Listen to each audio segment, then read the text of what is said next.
Olá pessoal, eu sou o Magari, bem-vindos a mais um vídeo aqui no canal do Calista. Semana passada eu postei um vídeo aí sobre as edições do Donald e eu sempre comento, né, que eu gosto quando o pessoal usa os comentários para debater, que eu acho que é para isso que eles servem. É bom para promover essa interação entre o público que está assistindo os vídeos no YouTube. Mas bem, semana passada, nos comentários, o Luiz Carlos e o Winter, eles começaram a conversar sobre as diferentes histórias de italianas e dinamarquesas. Não era esse vídeo que eu queria postar hoje, mas eu aproveitei esse comentário deles para adiantar que eu já estava querendo fazer um vídeo parecido, no mesmo sentido, no mesmo estilo, falando um pouco sobre essas produções dos quadrinhos Disney em outros países assim. E eu vou aproveitar essa deixa deles para comentar.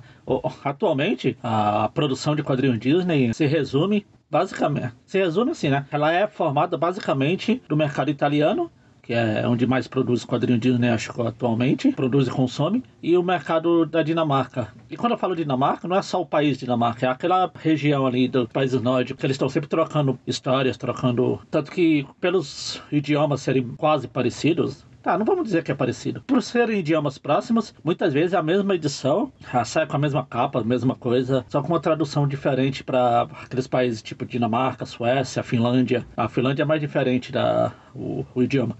Mas Dinamarca, Suécia, Noruega, aquela regiãozinha ali. A gente vale voltar lá pro começo da produção desses países. O que é interessante é que eles começaram quase juntos. Inclusive aqui no Brasil também, porque a Dinamarca começou a produzir quadrinhos Disney, publicar no caso, por volta dos anos de 1948. A Itália iniciou com a Topolino. Nessa época também, a Topolino efetivamente é de 49, mas pouco antes ele já tinha outras reedições, até chamada Topolino também. E aqui no Brasil também, a Editora Abril começou em 1950, então foi mais ou menos nessa épocazinha aqui que os quadrinhos Disney começaram a se espalhar por vários países. Inclusive para terem mais detalhe da criação dessas três polos de produção, tipo aqui no Brasil, o Topolino na Itália e a Dinamarca. Eu aconselho de novo vocês lerem o livro do Marco Ramone, que ele conta um pouquinho sobre a origem tanto da Egmont, que é a editora dinamarquesa, na época Mondadori e a atual da Panini lá na Itália. Lá. Eu vou deixar o link aqui para vocês assistirem o vídeo sobre o livro dele. Mas então, voltando. Uma coisa que o Luiz Winter, eles comentaram lá, a gente vê uma clara diferença no estilo de produção desses dois países. Tá? A gente tem coisa boa e coisa ruim em praticamente tudo, né? A Itália, a produção deles lá basicamente é formada por italiano, basicamente para não dizer 100%.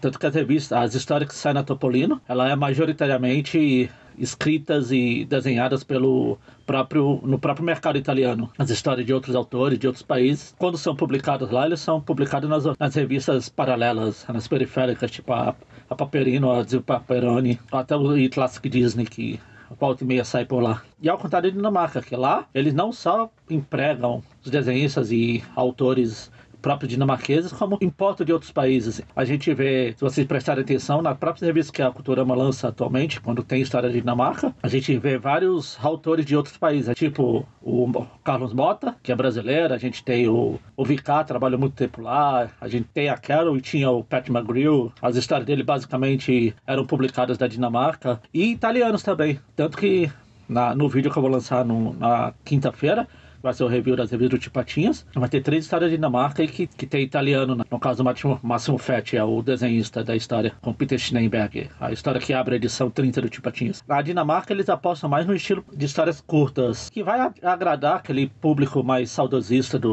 que gosta das histórias do bar. Apesar de terem histórias legais, as histórias acabam ficando meio, sei lá, repetitivas. Não tem muito espaço para criar. Ao contrário da Itália. A Itália, eles apostam mais em histórias longas, nas histórias de 30 páginas. São as histórias principais, principalmente essas que saem na Topolino, que é a revista principal lá na Itália. Né? Apesar de eu não gostar de um ou outro autor, desenhista da Itália, quem acompanha os vídeos aí sabe que eu adoro reclamar, por exemplo, do Enrico Fatini. Não sou lá muito fã do Conrado Massantuono, mas eles não ficam presos, eles não ficam... Tem que seguir uma fórmula pré-estabelecida.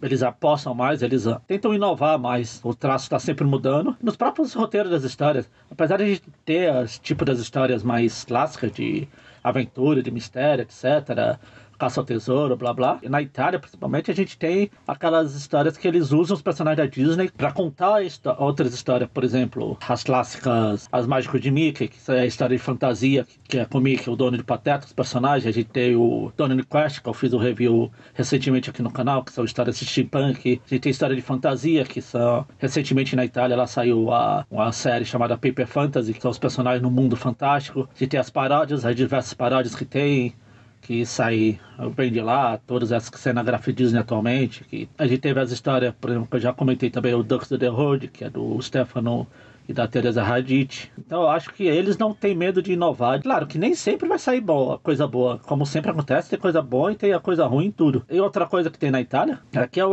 acho que eu até já comentei isso em algum vídeo passado, que na Itália eles estão sempre ligados com o que está acontecendo no mundo. Como, por exemplo, eles pegam personalidades, né, atores, youtubers, alguém que está fazendo sucesso na época lá, e coloca para protagonizar alguma história da Topolino. Não raro tem personagem, tem jogador de futebol estrelando capas, etc. Isso acaba deixando os quadrinhos mais palatável para o público atual também.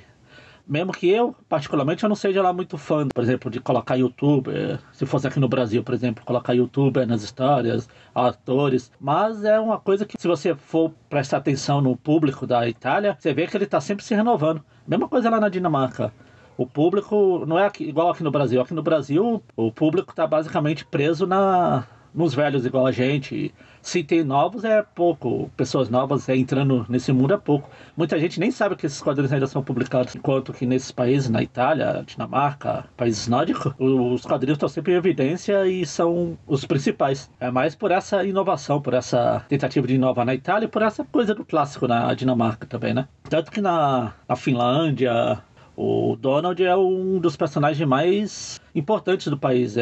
Veio de lá, veio desses países nórdicos o termo Donaldismo, que é o que são os fãs do Donald. Personagem, efetivamente, o Pato Donald, é quase uma religião lá nesses países nórdicos. E é uma coisa que a gente não vê. Na Itália eles gostam bastante, os personagens são vivos.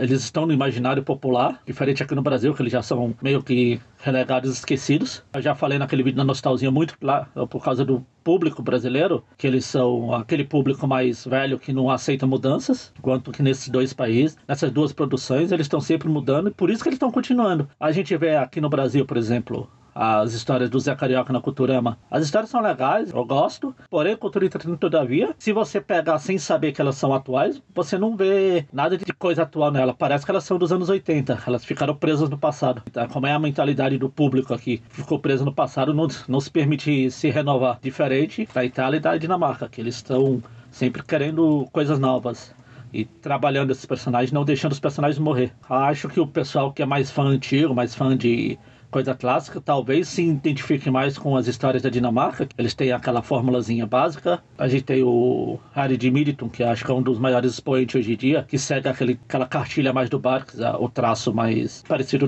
com o Barks, as histórias curtas. Itália, por essa inovação, por essa tentativa de atirar para todos os lados. Muita gente eu já vi falar que não gosta das histórias italianas exatamente porque acha meio estranho. Eu, particularmente, se eu tiver que escolher entre as duas, a Itália e a Dinamarca, eu acho que eu fico com a da Itália por essa tentativa de inovar, por essa tentativa de pegar aqueles personagens que são clássicos e fazer coisas novas com ele, não só ficar naquelas velhas histórias de fórmula, de fórmula, de fórmula. Acaba cansando. Mesmo que, como eu já falei, uma outra coisa eu não vou gostar, claro que eu não vou gostar de tudo também. Não é porque eu gosto, por exemplo, do Donald que eu vou gostar de todas as histórias dele. Não é porque eu não gosto do Mickey como personagem que eu vou detestar todas as histórias dele. Como eu comentei também em comentários passados, a gente tem que saber separar as coisas, pegar. A gente tem coisa boas em tudo que é lugar. Tem muita coisa, por exemplo, da Itália que não vem pro Brasil. A gente não tem muito espaço aqui. Da Dinamarca também. Tem muitas histórias desconhecidas.